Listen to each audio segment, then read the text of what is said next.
अस्सलाम वालेकुम दोस्तों, मेरा नाम है अली उमर, हमेशा की तरह मौजूद है दाऊद और आप देख रहे हैं जिस वक्त हमारा शो किससे देखना बनता है। दोस्तों लोग से बात करने जा रहे हैं। बात करेंगे जी आज आपके साथ कि इब्रार ने अपना 100 टूर्नामेंट का पहला मैच खेल लिया, लेकिन बॉलिंग में कुछ खास नहीं कर सके। क्या अपडेट है वो आप लोग से शेयर करेंगे। बांग्लादेश के हवाले से बात करने के लिए जा रहे हैं कि बांग्लादेश के हवाले से भाईजान अपडेट आ रही है कि वो अपना कप्तान जो है तब्दील कर रहे हैं। क्या कहानी है वो आप लोग से शेयर करेंगे, और इंडिया के साथ जो उनकी सीरीज होनी है उस हवाले से भी अपडेट है वो भी आप लोग से शेयर करेंगे। और अफगानिस्तान ने भी अपना कप्तान तब्दील कर लिया है, इसके ऊपर बात करेंगे। और इंडिया वर्सेस जिम्बाब्वे कल होने जा रहा है, मौत का खेल, तांडव दोबारा से इंडिया के लिए शुरू हो रहा है, इस पर भी बात करेंगे। तो अगर आप हमारे चैनल पर पहली बार आए, चैनल को अपनी सब्सक्राइब करें, साथ ही बात का आगाज करते हैं नंबर वन खबर के साथ जो हमारे पास आ रही है। तो भाई इस वक्त जो नंबर वन खबर आ रही है वो आ रही है इब्रार अहमद के हवाले से। और अपडेट दाऊद साहब ये आ रही है कि कल उन्होंने अपना 100 टूर्नामेंट का पहला मैच खेला, जहां पर जब वो बैटिंग करने के लिए आए तो उन्होंने बड़ा शानदार किस्म का छक्का जरूर मारा, लेकिन उसके बाद जब वो बॉलिंग करने के लिए आए तो बिल्कुल क्लूलेस दिखे बॉलिंग करते हुए। भाई देखिए, अफसोस की बात थी क्योंकि इब्रार ने बिल्कुल ही मायूस किया अपनी बॉलिंग के साथ। और 100 टूर्नामेंट में मुंबई इंडियंस के साथ मैच था सनराइजर्स हैदराबाद का, जहां पर हमने देखा कि रोहित शर्मा भी मैच देखने के लिए बैठे हुए थे अनीता अंबानी के साथ, और काफी डिस्कशन चल रही थी। काफी लोग कह रहे हैं क्या ये मुंबई इंडियंस की डिस्कशन कर रहे थे या रोहित शर्मा उनसे क्या बात कर रहे थे। लेकिन इसके बाद हमने देखा कि जब मैच शुरू हुआ और इब्रार अहमद जिस तरह से बैटिंग करने आए तो उन्होंने चलो एक छक्का मारा, बड़ा डिफरेंट छक्का था, उस पर तारीफ भी की गई। लेकिन कोई इब्रार बैटिंग बूटिंग तो करते नहीं है, एक आध छक्का ठीक है उन्होंने मार भी दिया, उसका फ्लूक भी कह सकते हो। मेन हम इब्रार को बॉलिंग में चाहते थे, और इब्रार को डेनियल विटोरी और काव्या मरान ने इतने क्रिटिज्म के बावजूद, इंडिया में हो रहा था उसके बावजूद, उनको पिक किया था कि वो अच्छी बॉलिंग करके देंगे। और 10 गेंदों पे 30 रन उनको पड़ा। और जो एमआई की जो टीम थी लंदन, उसने बहुत ही आसानी के साथ जो है टारगेट को चेस किया, 84 गेंदों पे ये टारगेट चेस किया और मैच अपने नाम कर लिया। तो अली साहब, काफी सवाल भी उठ रहे हैं। वैसे तो अगर आप देखो तो 3 ही पाकिस्तानी इस 100 टूर्नामेंट में खेल रहे हैं, एक उस्मान तारिक है, एक इब्रार अहमद है, और एक आपको पता है कि ट्रेंट रॉकेट ने मोहम्मद आमिर को रिप्लेसमेंट के तौर पर पिक किया था। तो ये 3 खिलाड़ी हैं। लेकिन जिस तरह की इब्रार की परफॉर्मेंस है, इस पर काफी सवाल उठ रहे हैं कि हमारे प्लेयर्स अगर अच्छा नहीं करेंगे, ठीक है पीएसएल में, क्योंकि फिर सवाल उठते हैं कि शायद इतने बड़े नाम या फॉरेन प्लेयर्स आते नहीं है, इसलिए इस तरह से चीजें चल जाती हैं। लेकिन अब मौका मिला है 100 टूर्नामेंट में, तो इब्रार को प्रूव करना पड़ेगा। ठीक है, स्पिनर्स के लिए उतनी कंडीशंस नहीं बेहतर होती, वहां पर पेसर्स को ज्यादा हेल्पफुल होती हैं, प्लस बैटिंग फ्रेंडली कंडीशन भी बहुत ज्यादा थी। लेकिन फिर भी इब्रार अहमद को जिस तरह से पिक किया गया, इतनी भारी भरकम अमाउंट दी गई है, तो इब्रार अहमद को परफॉर्म करना पड़ेगा। क्योंकि Ibrar Ahmad ICC T20 ranking में तो नंबर 2 पे नजर आते हैं आपको, राशिद नंबर 1 पे, इब्रार 2 पे हैं। लेकिन जो आपके बड़े मैचेस होते हैं, वर्ल्ड कप में भी, इंडिया पाकिस्तान के मैच भी, हम देख रहे हैं कि इब्रार लगातार अच्छा बिल्कुल भी नहीं करते। जब भी प्रेशर मैच होता है इब्रार बिल्कुल ही फ्लॉप नजर आते हैं। वैसे तो मैं 100 टूर्नामेंट को इतना अच्छा समझता नहीं हूं, क्योंकि मैं भी अली साहब से भी बात कर रहा था कि यार इसके रूल्स कितने बेकार से हैं। 5-5 गेंदों का एक आपका ओवर है, 2 ओवर कंसेप्टिव कराना चाहो तो वो भी करा सकते हो, एक वाइड दोगे तो 2 रन मिल जाएंगे, फ्री हिट मिल जाएगी वाइड पे भी। मतलब आप देखोगे गली मोहल्लों के जो रूल है ना वो खुद से बनाए गए हैं। इवन गली में जो क्रिकेट होती है ना वो भी बेहतर होती है। ये कोई अलग ही लेवल की इन्होंने कोई क्रिकेट बनाई है, कोई छत क्रिकेट बनाई है, अपने हिसाब से अपने रूल बनाए हुए हैं। इससे बेहतर अपना T20 टूर्नामेंट ही अच्छा करा लेते। हाँ, तो ये 100 टूर्नामेंट के जो रूल्स है ना, ये क्रिकेट में खराबत पैदा करते हैं। अच्छी चीज ये है कि आप ये कह सकते हो कि इंग्लैंड में हो रही है तो चलो वहां पे जो भी होता है, वहां के ग्राउंड इतने अच्छे हैं, फिर टाइमिंग भी रात की होती है, तो चलो लोगों को सूट करते हैं। लेकिन एक्चुअली अगर आप देखो ना, जो कवानीन है, जो रूल्स बनाए गए हैं, ये क्रिकेट को खराब करने वाली क्रिकेट है। 100 क्रिकेट कोई क्रिकेट नहीं है। लेकिन चूंकि इंग्लैंड में हो रही है, वहां पे अगर आप देखो तो जिस तरह से वो मैनेज अच्छा करते हैं, तो उस लिहाज से चलो देखने के लिहाज से फिर भी बंदा कहता है कि यार अच्छी लग रही है। लेकिन ओवरऑल अगर आप देखो तो ये T10 हो गई, ये 100 हो गई, ये नहीं, T20 इनफ है, इससे नीचे जाने की आपको जरूरत नहीं होती। खैर, इसके बाद जो अपडेट आ रही है जी हमारे पास वो आ रही है बांग्लादेश के हवाले से। तो भाई बांग्लादेश जो है वो अपना कप्तान तब्दील करना चाह रहे हैं ओडीआई का। क्या अपडेट है जी बांग्लादेश के ओडीआई कप्तान को लेकर? देखिए, 1 से 2 दिन पहले मुलाकात हुई है तमीम इकबाल की शेंटू के साथ, जो कि टेस्ट के कप्तान है, और खबरें ये आ रही हैं कि उनको टेस्ट की जो ओडीआई की कप्तानी है वो भी सौंपी जा सकती है वर्ल्ड कप 2027 से पहले। और जो मेहदी हसन है उनसे कप्तानी ली जा सकती है। बांग्लादेश रिपोर्ट कर रहा है, वहां की जो मीडिया वो रिपोर्ट कर रही है, भी हतमी फैसला नहीं किया गया, लेकिन अगले चंद दिनों में तमीम इकबाल ये डिसीजन ले सकते हैं, और वो डिसीजन होगा कि मेहदी से कप्तानी वापस ली जा सकती है और वो शेंटू को दी जा सकती है। लेकिन अभी इस पर कंफर्म फैसला नहीं किया गया। दूसरी तरफ अफगानिस्तान ने भी अपना जो टेस्ट और ओडीआई के कप्तान थे हशमतुल्लाह शाहिदी, उन्होंने स्टेप डाउन कर दिया था कल। और आज अफगानिस्तान ने अपना नया जो कप्तान है रहमत शाह, उनको टेस्ट और ओडीआई का कप्तान अनाउंस कर दिया।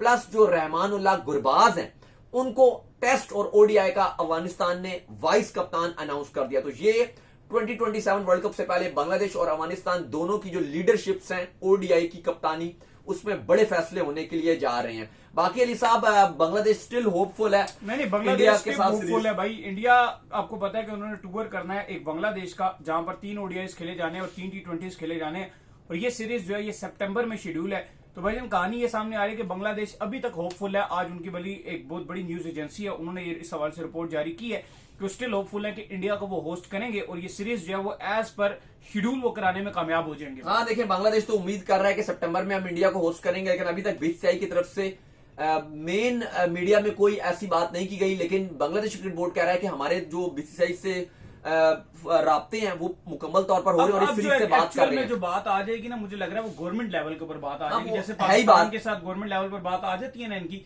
तो अब वहां पर भी यही आ जाएगी। क्योंकि लास्ट टाइम पर जो मतलब हेट एक इंडिया के खिलाफ चल गया था बांग्लादेश में, तो अब ये देखना पड़ेगा कि गवर्नमेंट अपने खिलाड़ियों की सिक्योरिटी के ऊपर लेकर क्या। नहीं तो ये तो बात है ही गवर्नमेंट में, बीसीसीआई को तो कोई इशू नहीं है खेलने के लिए, वो तो पाकिस्तान को भी इनको इशू ना हो, लेकिन इशू ही गवर्नमेंट का। अभी भी ये इसलिए सीरीज पेंडिंग पे है, लेकिन वो उम्मीद होपफुल है कि गवर्नमेंट से भी हमें इजाजत मिलेगी। आजकल अलबत्ता गवर्नमेंट तो है वो अलग कॉकरोच पार्टी से निपटने में लगी हुई है। कॉकरोच पार्टी ने ठीक ठाक एहतजाज इस वक्त जो है वो इंडिया में किया हुआ, और पूरा इंडिया अपने सर के ऊपर जो है कॉकरोच पार्टी ने उठाया हुआ है।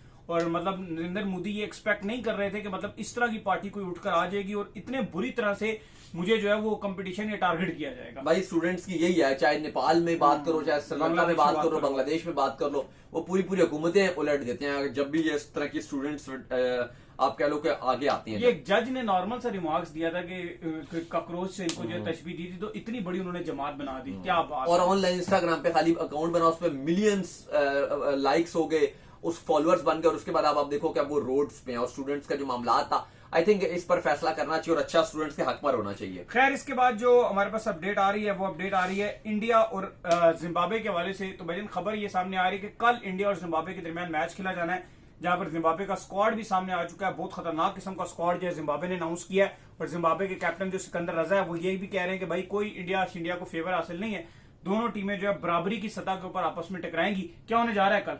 देखिए 4 बजे कल मैच है इंडिया और जिम्बाब्वे का। प्लेइंग 11 भी सामने आ गई है, वो भी बात करेंगे कि क्या इंडिया प्लेइंग 11 खिलाएगा। जिम्बाब्वे ने अपना स्क्वाड भी बड़ा डेंजरस अनाउंस किया है, लेकिन आपको उससे पहले बता दें कि श्रेयस अय्यर तो अपनी पहली जो जीत है वो देख रहे हैं और उसकी इंतजार कर रहे हैं। लेकिन आखिरी बार इंडिया जिम्बाब्वे से अगर कोई सीरीज हारा है तो अली साहब वो 1997 था, यानी कि 29 साल गुजर गए इस बात को। और अब वो ऐसा डर लग रहा है और ये चीजें चल रही हैं कि क्या जिम्बाब्वे 1997 के बाद तारीख रिपीट करेगा 29 साल के बाद। नामुमकिन तो नहीं है, क्योंकि सिकंदर रजा कहते हैं कि दोनों टीमें बराबर खड़ी हुई। और अगर आप बॉलिंग की बात करो तो जिम्बाब्वे की बॉलिंग ज्यादा आपको तगड़ी नजर आ रही है कंपैरिजन अगर आप इंडिया से करो। बैटिंग आपको इंडिया की स्ट्रांग नजर आ रही है, लेकिन बॉलिंग जिम्बाब्वे की है। फ्रंट लाइन फास्ट बॉलर्स हैं, इंडिया की बॉलिंग बिल्कुल नाकाम नजर आ रही है, कोई खास बॉलर है नहीं, सीनियर्स भी नहीं है। और बुमराह को माइनस कर दो तो इंडिया की बॉलिंग वैसे ही किसी काम की नजर नहीं आती। इंडिया जो अपनी कल प्लेइंग 11 उतार रहा है उसमें वाइबाब सूर्यवंशी के साथ अभिषेक शर्मा ओपनिंग करेंगे। नंबर 3 पे ईशान किशन, बैटिंग तगड़ी है इंडिया की। 4 पे कप्तान अय्यर, 5 पे वाइस कप्तान तिलक वर्मा, 6 पे रिंकू सिंह, 7 पे शिवम दुबे। अब 8, 9, 10, 11 ये 4 जो स्लॉट्स हैं, ये थोड़ी सी अगर आप कहो तो ये इस टाइम इस पे कंफ्यूजन चल रही है कि क्या खिलाया जाएगा। लेकिन लग ऐसे रहा है कि हर्ष दुबे जो है वो एक स्लॉट संभालेंगे और इसके बाद इंडिया एक मयंक यादव को खिलाएगा।